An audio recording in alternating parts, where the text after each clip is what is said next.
Programme کے segment میں ہمارے ساتھ موجود ہیں وفاقی وزیر برائے منصوبہ بندی اسد عمر صاحب۔ منسٹر صاحب بہت شکریہ پروگرام میں شرکت کرنے کا۔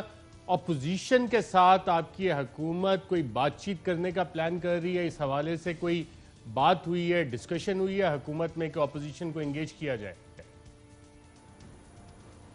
سر حکومت اور اپوزیشن کی تو بات چیت ہوتی رہتی ہے، لیجسلیشن کے سلسلے میں ہوتی ہیں عام طور پہ ایسی میٹنگز۔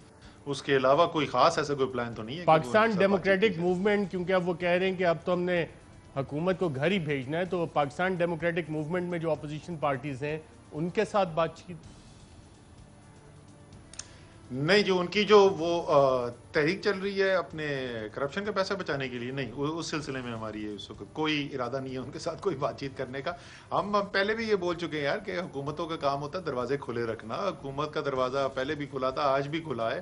آئیں ملک کی بہتری کے لیے، کوئی قانون سازی کے لیے اور کوئی پالیسی وغیرہ پہ بات کرنا چاہتے ہیں ضرور بات کریں، لیکن آپ کو این آر او کیسے دیا جائے آپ کے کرپشن کے پیسے پہ، وہ بات چیت ہم کرنے کو تیار نہیں ہے۔ اس کے علاوہ جو مرضی بات کریں۔ اچھا منسٹر صاحب، جتنی بھی اس میں پاکستان ڈیموکریٹک موومنٹ میں پارٹیز ہیں اپوزیشن کی خاص طور پہ، کیا سب کے اوپر کرپشن کے کیسز ہیں؟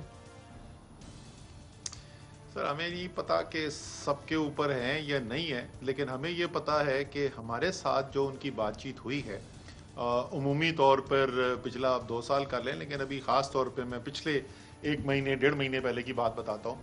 وہ ساری جس وقت ہم لوگ بیٹھے فاٹف کی قوانین کی ڈسکشنز ہونی تھی، تو انہوں نے کہا کہ جی دیکھیں بات سنیں کہ یہ آپ ہم سے نیب قانون کی بات کریں گے اور اس پہ ہماری بات مانیں گے تو پھر آگے بات چلے گی۔ ہم نے کہا جی اچھا بتائیں کہ کیا کوئی اگر نیب میں کوئی اچھی ترامیم آپ چاہتے ہیں، کیونکہ ہمارے خیال میں بھی ترامیم ہونی چاہیے، ہمیں لگتا ہے کہ سرمایہ کاری سے اس کے اوپر اثر ہو رہا ہے، اور ہم نے اسی سلسلے میں ایک آرڈیننس بھی لے کے آئے تھے۔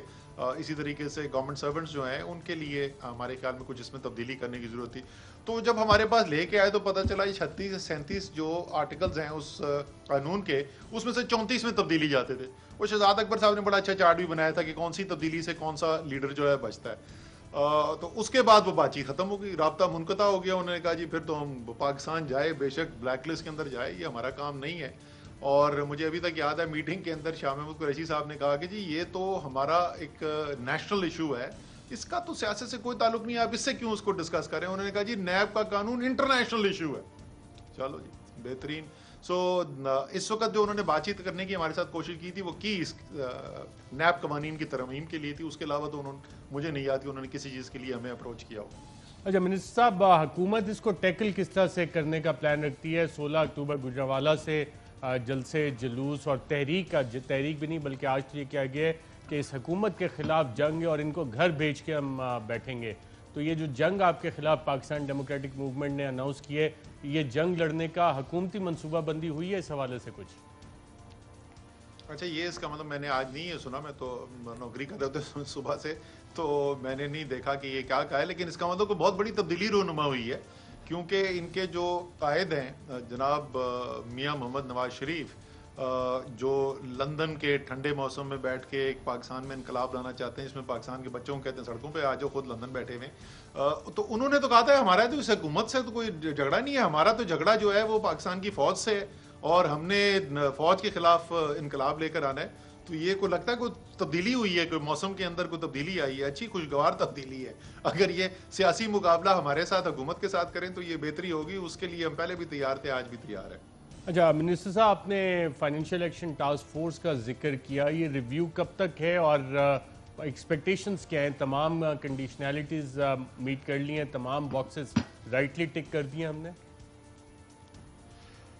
اس کو جی ڈائریکٹلی جو ہینڈل کرتے ہیں وہ حماد اظہر صاحب کرتے ہیں، تو بہترین جو بالکل تفصیل سے جواب تو وہ دے سکتے ہیں، لیکن اکتوبر کے مہینے کے اندر اس کا ریویو ہے، اور ہماری انڈرسٹینڈنگ یہ ہے کہ پاکستان نے بے تحاشا اس کے اندر پیش رفت کی ہے، اور جو بھی لیجسلیٹو معاملات تھے، جو قوانین کے اندر ترمیم تھی، وہ تقریباً تمام مکمل کی جا چکی ہے۔ اس کے علاوہ بھی سسٹمز وغیرہ کے اندر بہت بہتری کی گئی ہے، تو میرے خیال میں تو کوئی وجہ نہیں ہے کہ پاکستان کو گرے لسٹ سے نہ ریموو کیا جائے، لیکن یہ شاید کوئی بڑی ڈپلومیٹک بات نہیں ہے، لیکن میں پہلے بھی یہ کہہ چکا ہوں، میں اپنے پریویس رول کے اندر بھی یہ بول چکا ہوں کہ یہ ایک انٹرنیشنل پولیٹیکل پروسیس ہے، یہ پیور ٹیکنیکل ایشو نہیں ہے، افغانستان اس وقت جو ہے وہ بلیک لسٹ کے اوپر نہیں ہے. اب آپ کو پتا ہے کہ افغانستان میں کتنی ڈاکیومنٹڈ اکانومی ہے اور کتنے اچھے ویل ڈیولپ سسٹم ہے. وہاں پہ خود امریکہ کہتا ہے کہ جی طالبان بیٹھے ہوئے دہشت گردی ہو رہی ہے, اس کے باوجود وہ بلیک لسٹ پہ نہیں ہے. سو اس کا ایک پولیٹیکل ایلیمنٹ بھی ہے. وہ آبویسلی اس کو ایسٹیمیٹ کرنا مشکل ہے کہ وہ کس طرح پلے آؤٹ ہوگا. ظاہر ہے بھارت کی کوشش رہتی ہے کہ ہمیں پوری اپنی کوشش کرتا ہے کہ ہمیں بلیک لسٹ کی طرف دھکیلا جائے, لیکن جہاں تک ٹیکنیکل چیزوں کا تعلق ہے تو کوئی بھی انڈیپینڈنٹ فیئر ریویو یہ کہے گا کہ پاکستان میں سگنیفیکنٹ بہتری آئی ہے, اور کوئی وجہ نہیں کہ ہمیں بلیک لسٹ کے بجائے گرے لسٹ سے بھی ہٹا کر ایک کلین چٹ دی جائے.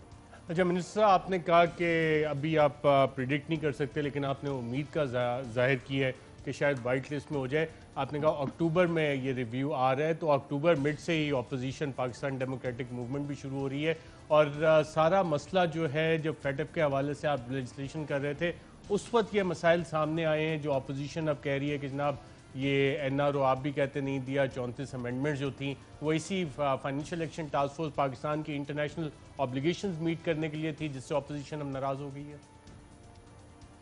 بالکل ایسا ہی ہے, اور وہی تو میں بول رہا ہوں نا, میں تو شاید ٹویٹ بھی اس کے بارے میں کی تھی, پروگرام پہ بھی میں پوچھ چکا ہوں کہ مجھے بتائیں نا پچھلے ایک مہینے میں کون سا نیا انقلاب آیا ہے. وہ کہہ رہے ہیں کہ سلیکٹڈ حکومت ہے, پچھلے ایک مہینے میں کوئی الیکشن ہوا ہے, کون سی دھاندلی ہو گئی کس الیکشن میں پچھلے ایک مہینے میں.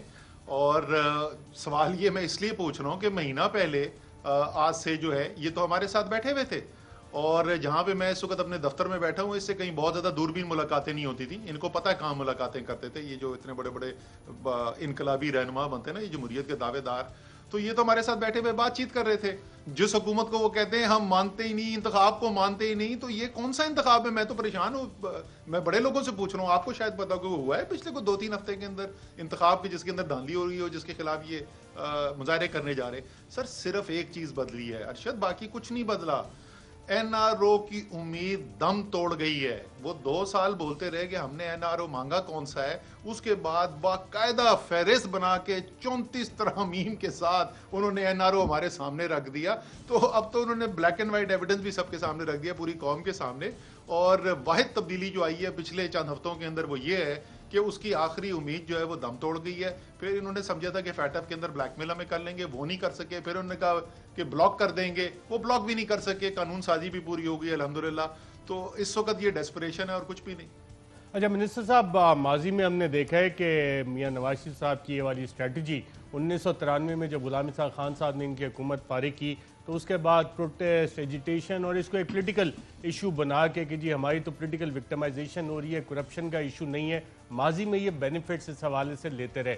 اب ایسی کیا چیز ہوئی ہے اپارٹ فرام جو آپ نے کہا کہ آخری امید بھی ٹوٹ گئی, یہ کیسز ایکسپیڈائٹ ہو گئے, اپنے لاجیکل اینڈ کی طرف پہنچ رہے ہیں, جس وجہ سے اب یہ ایجیٹیشن میں زیادہ آپ کو تیزی آتی نظر آ رہی ہے؟ وہ ہے, اس کے علاوہ یہ جو ساری دنیا کے سامنے جھوٹ بول کے اور مکر کر کے نکل گئے باہر, بھاگ گئے ملک سے, جو کہتے ہیں میں لندن میں بیٹھ کے کہہ رہے ہیں ہم بھاگنے والوں میں سے نہیں ہیں. میاں صاحب واپس آؤ نا ادھر, پاکستان کے بچوں کو بول رہے ہو سڑکوں کے اوپر چلے جائیں, آئے نا ذرا سامنے, آپ لیڈ کریں نا بچوں کے, چلے نا ادھر آ کے سڑک پہ آئیں. تو وہ کووڈ کی وجہ سے, کرونا کی وجہ سے فلائٹیں بھی بند تھی, ادھر ادھر دھیان بڑھ گیا تھا. ادھر جب واپس توجہ آئی اور بات ہوئی ان کے واپس آنے کی, تو وہ بھی ایک صورتحال بنی ہے. اس کے علاوہ ان کے آپس کے اندر پارٹی کے معاملات بھی آج کل پتہ نہیں چلتا کون کس کے خلاف ہے, کون کس کے ساتھ ہے, تو پتہ نہیں ہے. وہ آپس کی بھی مجھے تو لگتا ہے کہ تھوڑی آپس کی لڑائی جو ہے اس کا بھی اس کی اثر انداز ہو رہی ہے اس پالیسی کے اندر. لیکن بنیادی طور پہ بات بڑی سادہ ہے جی. وہ الیکشن جس کو وہ کوشچن کر رہے سارے پنجاب ہی ہے نا, مسلم لیگ نون کا تو باقی ہے کوئی نہیں. کل پنجاب کے اندر ایم این اے سیٹوں پہ 11 سیٹوں پہ انہوں نے پٹیشن الیکشن کی فائل کی, میں 141 سیٹوں میں سے 13 کے اوپر پی ٹی آئی نے کیا. میں آپ کو پتا ہے ہم کتنے کلوز الیکشنز ہارے میں. سو کوئی بنیاد ہے نہیں اس کی. لیڈر آف اپوزیشن کی پوزیشن پہ یہ بیٹھے ہیں, اسمبلیوں کے اندر یہ آئے, پی ایس سی کی لڑ کے پی ایس سی کی چیئرمین شپ انہوں نے لی ہے. اب بھی یہ ہمارے ساتھ بیٹھ کے 6 ہفتے پہلے مذاکرات کر رہے تھے. اور یہ ساری چیزیں اگر آپ پوری تفصیل دیکھ لیں تو اس کا لب لباب یہی پہنچتا ہے کہ کیونکہ پیسہ جو ہے وہ بھی خطرے میں نظر آ رہا ہے, اور ظاہر ہے جو قانونی جو شکنجہ ہے وہ بھی ان کو سخت ہوتا ہوا نظر آ رہا ہے. وہی پریشانی ہے اور اپنی ذات کے لیے نکلے میں.